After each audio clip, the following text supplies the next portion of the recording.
കോഴിക്കോട് മാനാഞ്ചിറയിൽ പട്ടാപ്പകൽ മാലമോഷണം.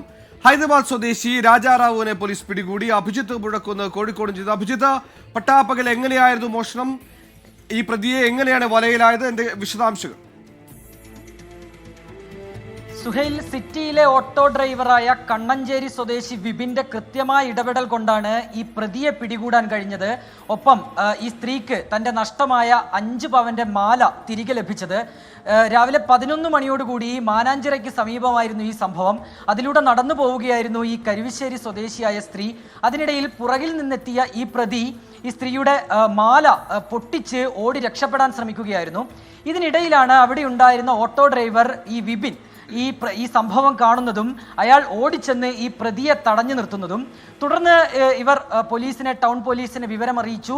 അങ്ങനെ town police എത്തി ഈ പ്രതിയെ പിടികൂടിയിട്ടുണ്ട്. പോലീസ് നൽകുന്ന വിവരമനുസരിച്ച് ഇയാളുടെ പേര് രാജാറാവു എന്നാണ്. ഹൈദരാബാദ് സ്വദേശിയാണ്. ഏതായാലും പട്ടാപ്പകലാണ് ഈ ഒരു മാലമോഷണം നടന്നത് എന്നുള്ളതാണ് ഏറ്റവും പ്രധാനപ്പെട്ട കാര്യം. തിരക്കേറിയ മാനാഞ്ചിറയിൽ വെച്ചായിരുന്നു മാലമോഷണം. കൃത്യമായ രീതിയിൽ ഈ ഓട്ടോ ഡ്രൈവർ ഇടപെട്ടതുകൊണ്ട് കള്ളനെ പിടികൂടാൻ കഴിഞ്ഞു. ഈ മാല സ്ത്രീക്ക് തിരികെ ലഭിക്കുകയും ചെയ്തു. മോഷണത്തിന് രാവെന്നോ പകലൊന്നോ ഇല്ലാതാകുന്നു. പട്ടാപ്പകൽ ആൾക്കൂട്ടത്തിനിടയിലും മോഷണം. എന്തായാലും ഹൈദരാബാദ് സ്വദേശി കോഴിക്കോട് പിടിയിൽ.